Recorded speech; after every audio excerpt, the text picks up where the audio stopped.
बड़ी खबर की ओर हरियाणा में बीजेपी सरकार के 9 साल पूरे हो गए हैं। सीएम मनोहर लाल चंडीगढ़ में इस उपलक्ष्य में प्रेस कॉन्फ्रेंस करेंगे। चंडीगढ़ में हरियाणा निवास में ये प्रेस कॉन्फ्रेंस जो है वो आयोजित की गई है। दोपहर 12 बजे प्रेस कॉन्फ्रेंस का आयोजन होगा। सीएम 9 साल के कार्यकाल की उपलब्धियां गिनाएंगे। तो ये बड़ी जानकारी आपको बता दें कि सीएम 9 साल के कार्यकाल की जो है उपलब्धियां अपनी इस प्रेस कॉन्फ्रेंस के जरिए गिनाएंगे। हरियाणा में बीजेपी सरकार के 9 साल जो हैं वो पूरे कर लिए हैं और इसी कड़ी में आपको बताएं कि आज चंडीगढ़ में हरियाणा निवास में प्रेस कॉन्फ्रेंस का आयोजन किया गया है। दोपहर 12 बजे ये प्रेस कॉन्फ्रेंस जो है आयोजित की जाएगी, जिसमें सीएम मनोहर लाल अपने 9 साल के कार्यकाल की उपलब्धियां जनता को गिनाएंगे। और ये बड़ी जानकारी आपको बताएं कि मनोहर लाल सरकार के जो है आपको बताएं 9 साल जो हैं वो पूरे हो गए। चंडीगढ़ में बीजेपी की सरकार के 9 साल पूरे और इसी को लेकर 9 साल बेमिसाल के तौर पर सीएम मनोहर लाल जो हैं आज इस उपलक्ष्य में प्रेस कॉन्फ्रेंस करेंगे और जनता के सामने बड़ी बड़ी जो उपलब्धियां बीजेपी की सरकार की तरफ से थी उन्हें गिनाएंगे। तो ये बड़ी जानकारी आपको बता रहे हैं। दोपहर 12 बजे दरअसल प्रेस कॉन्फ्रेंस का आयोजन किया जाएगा, जिसमें सीएम 9 साल की उपलब्धियों को गिनाएंगे। चंडीगढ़ से बड़ी जानकारी। हरियाणा में बीजेपी सरकार के 9 साल पूरे होने के उपलक्ष्य में हालांकि तमाम जो बीजेपी नेता है, कार्यकर्ता जो हरियाणा में हैं, जश्न मना रहे हैं और इसी कड़ी में दोपहर 12 बजे प्रेस कॉन्फ्रेंस का भी आयोजन किया गया है, जिसमें सीएम गिनाएंगे 9 साल के कार्यकाल की उपलब्धियां। तो हरियाणा में बीजेपी सरकार के 9 साल बेमिसाल के तौर पर जो है बीजेपी के नेता इसे सेलिब्रेट कर रहे हैं।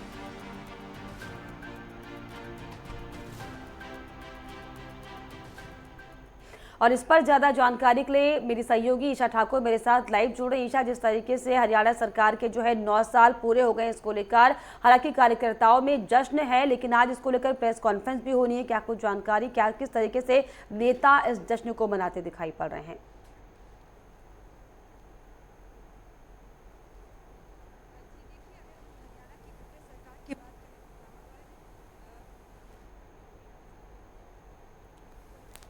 बात बीजेपी को नहीं मिला था, जिसके चलते जेजेपी यहाँ पर सहारा लेना पड़ा था। इस वक्त हरियाणा में है और 2014 चलिए ईशा, आपकी जो है वॉइस हरियाणा में बनाई थी, नहीं आ पा रही है। में काबिज आपको दोबारा से हम कनेक्ट करने की कोशिश करेंगे। तो आपको बताएं कि आज हरियाणा में जो है 9 साल जो है बीजेपी के पूरे होने पर इस पर खास जो है प्रेस कॉन्फ्रेंस की जाएगी। ईशा, आपको मेरी आवाज मिल रही है? तो चंडीगढ़ में हरियाणा निवास में आपको बताएं कि ये प्रेस कॉन्फ्रेंस की जाएगी, जिसमें दोपहर 12 बजे प्रेस कॉन्फ्रेंस का आयोजन किया जाना है, जिसमें सीएम मनोहर लाल खुद जो है इस प्रेस कॉन्फ्रेंस को संबोधित करते हुए प्रदेश में 9 साल में जिस तरीके से बीजेपी ने काम किया है उन उपलब्धियों को जनता के सामने रखेंगे।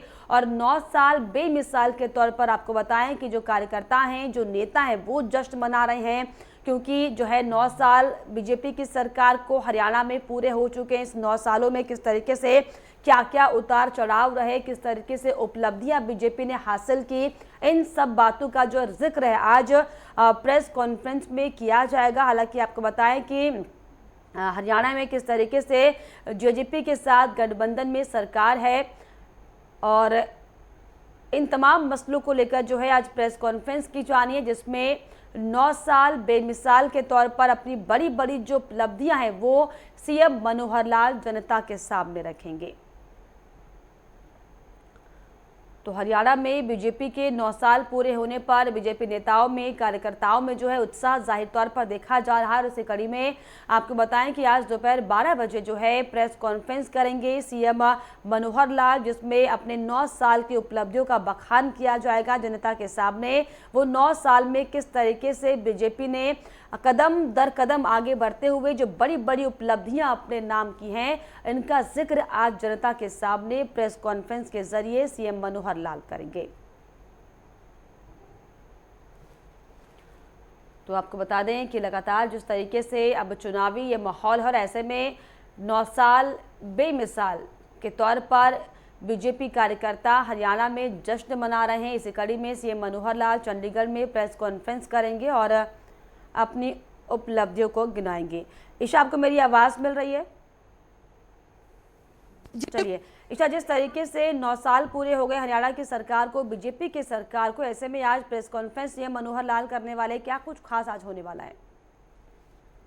बिल्कुल, देखिए अगर हम बात करें हरियाणा सरकार की, इस वक्त मौजूदा सरकार में गठबंधन में है बीजेपी और जेजेपी, और गठबंधन जेजेपी और गठबंधन के सहारे ये सरकार चल रही है। हालांकि 2014 की अगर बात करें तो पूर्ण बहुमत से यहाँ पर सत्ता में काबिज हुई थी भारतीय जनता पार्टी, और 2019 में बीजेपी और जेजेपी ने गठबंधन में अपना सरकार बनाया है। कुल मिलाकर 9 साल इस दर पूरे हो चुके हैं और मुख्यमंत्री मनोहर लाल खट्टर थोड़ी ही देर बाद यहाँ पर प्रेस कॉन्फ्रेंस करेंगे और अपना रिपोर्ट कार्ड यहाँ पर पेश करेंगे।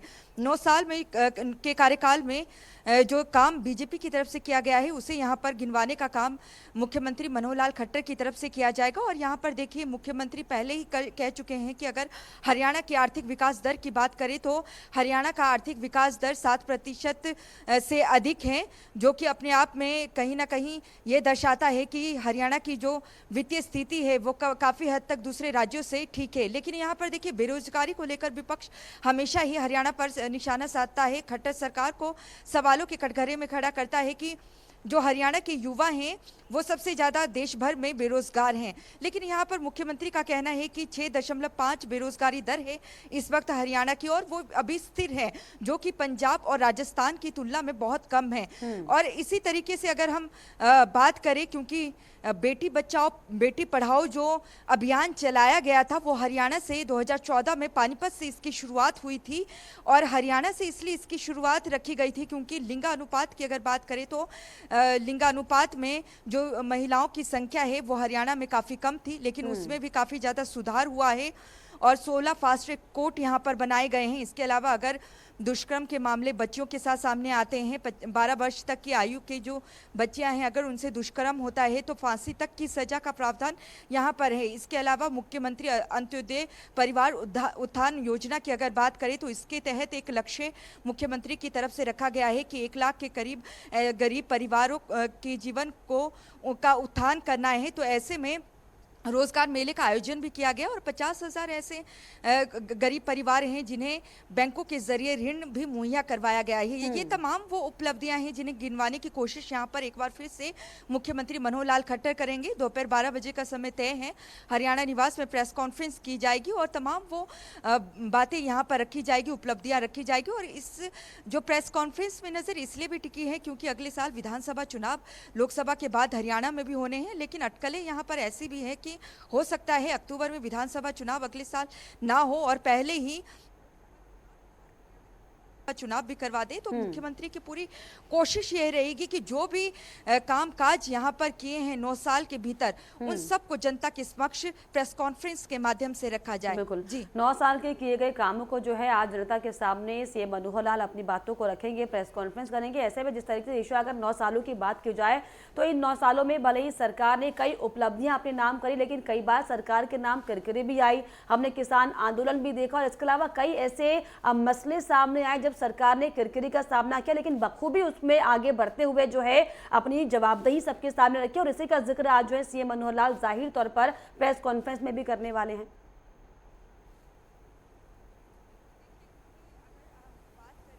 खट्टर सरकार की उनका जो कार्यकाल 2019 के बाद का है इतना मुश्किल भरा नहीं रहा जितना मुश्किल भरा 2017 में जब दुष्कर्म मामले में राम रहीम को उम्र कैद की सजा सुनाई गई थी तो यहाँ पर कई लोगों की जानें भी गई थी, और जिस तरीके से पंचकुला सीबीआई कोर्ट ने वो फैसला सुनाया था और उसके बाद राम रहीम को यहाँ पर पेश भी किया गया था, तो उस दौरान कई दंगे यहाँ पर भड़के थे और उस स्थिति को भी कहीं ना कहीं संभाला है खट्टर सरकार ने। और उसके बाद 2019 में हालांकि पूर्ण बहुमत नहीं मिला था बीजेपी को, जेजेपी का सहारा लेकर यहाँ पर गठबंधन में सरकार बनाई। और इस बार किसान आंदोलन की जरूर आप जिस तरीके से बात कर रहे हैं इसका खामियाजा पंजाब में देखने को मिला, क्योंकि विधानसभा चुनाव में महज 2 सीटें ही भारतीय जनता पार्टी के खाते में गई, क्योंकि किसान आंदोलन का पूरा असर वहां पर पड़ा था। भले ही कृषि संबंधी जो कानून है प्रधानमंत्री ने वो वापस ले लिए, लेकिन समय बहुत लगा लिया वापस लेने में। और ऐसे में उस स्थिति से अब उभरी हुई है सरकार।